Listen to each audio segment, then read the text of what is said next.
Salam sejahtera Malaysia, denyut nadi suara rakyat bergema di channel ini. Terima kasih kerana bersama-sama dalam channel ini untuk mendapatkan berita-berita dan ulasan-ulasan terbaik untuk seluruh rakyat Malaysia. Bagi anda yang pertama kali bersama-sama dalam channel ini, sila tekan butang subscribe, like dan share. Malaysia kita punya, cintai Malaysiaku, kita jaga kita. Sekali lagi, bagi anda yang pertama kali, sila tekan butang subscribe, like dan share. Kita mulakan berita menarik hari ini. Salam sejahtera Malaysia, denyut nadi suara rakyat bergema di channel ini. Sultan Selangor akhirnya keluar titah lagi. Kali ini baginda cukup duka cita dengan hadiah wang, Tok Guru hadiah wang yang dikatakan tak ada adab, di mana baginda berasa secara sinisnya, secara sinis telah disentuh, diperli lah kalau bahasa pasarnya begitu kot, diperli oleh Tok Guru hadiah wang melalui tulisannya. Baginda tidak suka dengan apa yang dilakukan oleh Tok Guru hadiah wang ni. Saya pun hairan juga kalau di Selangor masih ramai yang sokong hadiah wang apabila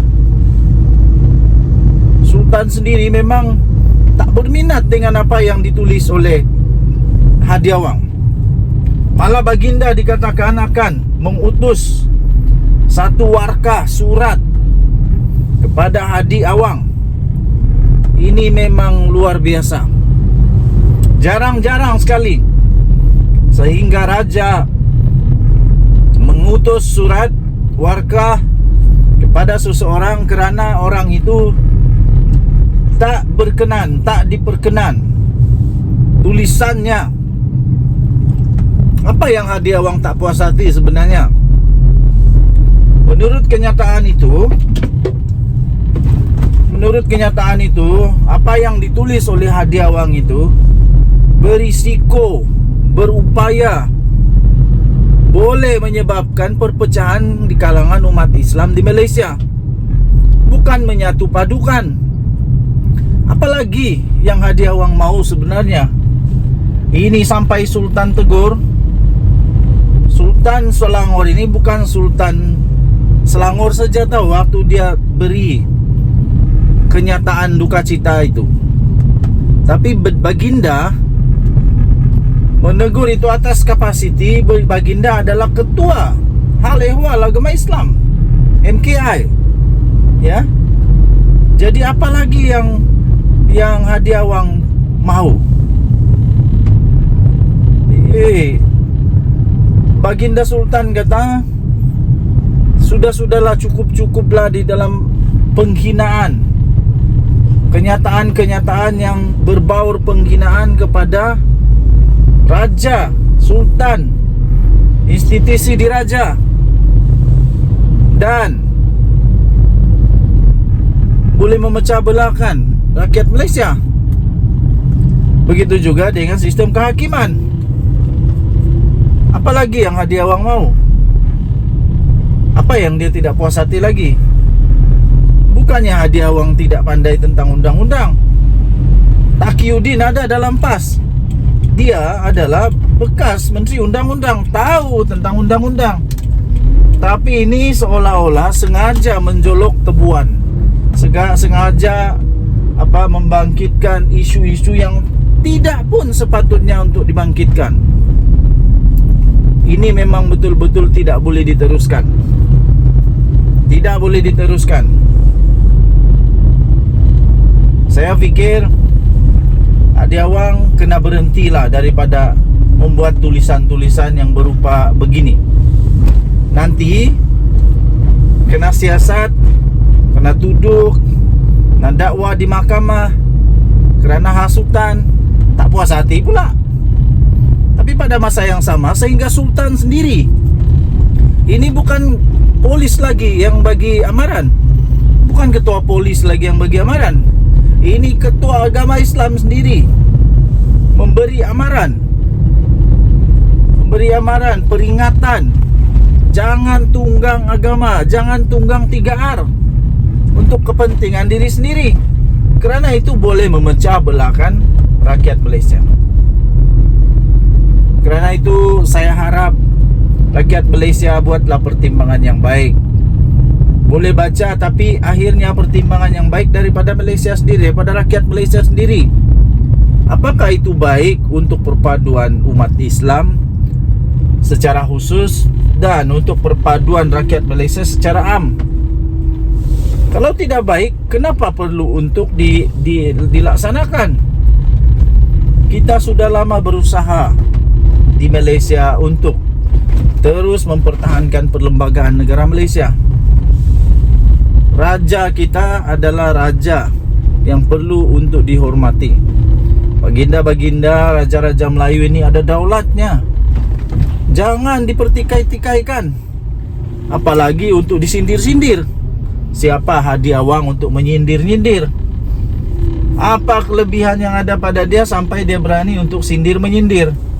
Saya fikir tidak ada apa-apa yang spesial dari dalam Hadi Awang sehingga dia mampu untuk berani memperkotak-katikkan, itu bahasa, berani untuk memperlekeh-lekehkan titah daripada Sultan Selangor ini.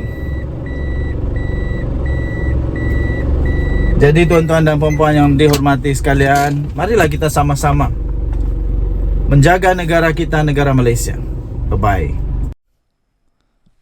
Salam sejahtera Malaysia. Denyut nadi suara rakyat bergema di channel ini. Saya terkejut. Tadi ada kawan bagi tahu YB Tuan Hassan bin Abdul Karim ini daripada Parti Pakatan Harapan. Dia duduk di D28 di Dewan Rakyat. Parlimen dia, nombor dia P159. Parlimen dia, nombor dia P159, kawasan Pasir Gudang. Jadi nama dia P159 P159 Pasir Gudang.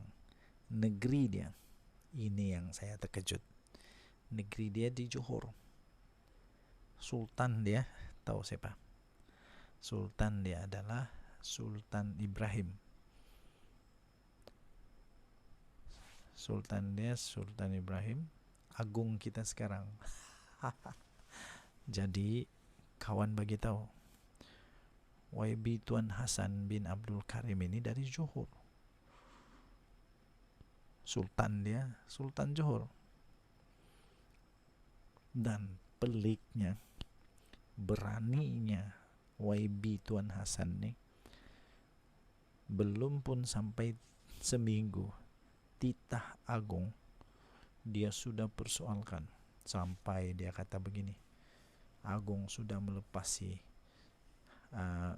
apa itu, saya baca balik di dalam laporan yang ditulis oleh Sabudin Husin. Dia kata begini, dalam perkara ini agung telah cross the line, melangkau batas, kata dia. Lepas itu dia kata lagi, yang boleh memindah perlembagaan hanya satu badan saja, itu parlimen. Kemudian dia kata apa lagi, agung juga seperti ahli-ahli politik kena patuh dan hormati perlembagaan persekutuan.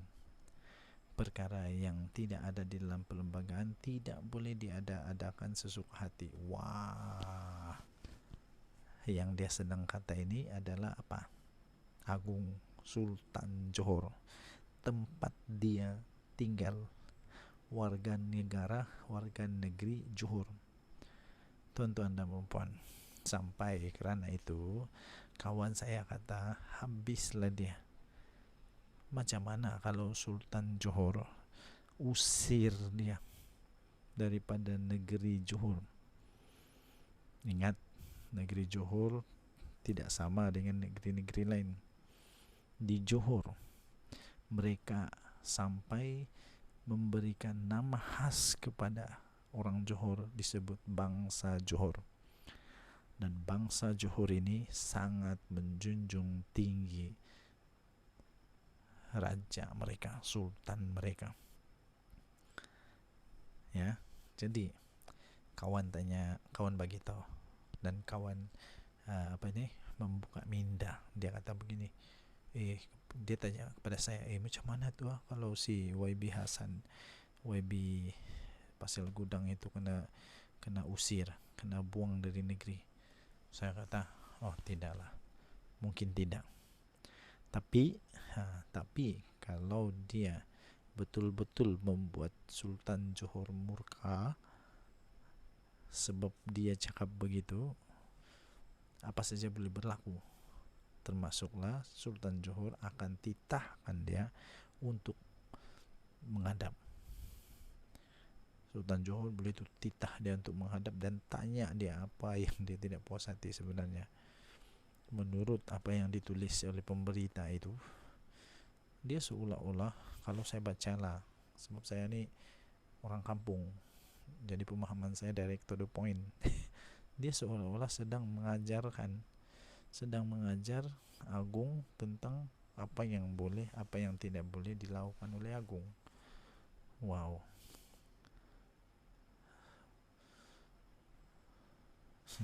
Ini memang betul-betul apa sebenarnya yang dia mau nih.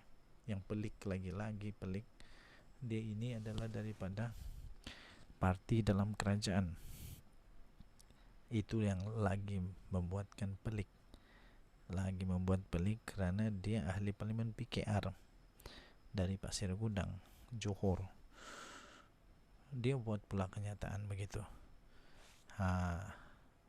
Paling saya heran bila dia boleh kata perlembagaan persekutuan tidak ada kata bahawa sesuatu kerajaan yang dibentuk selepas satu pilihan raya akan tetap kekal sehingga tamat tempoh 5 tahun, iaitu sehingga pilihan raya umum akan datang. Sebab itulah Agung titah begitu, supaya ahli parlimen jangan buat gila. Ahli parlimen jangan jadi gila, jangan gila kuasa, jangan gila segala gila-gila. Sebab kalau tiba-tiba jadi gila kuasa, jadi gila segala-gala, waktu itulah ahli parlimen ini akan buat kerja gila.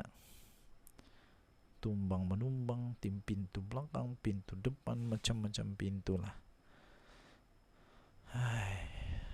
Pening juga sebenarnya.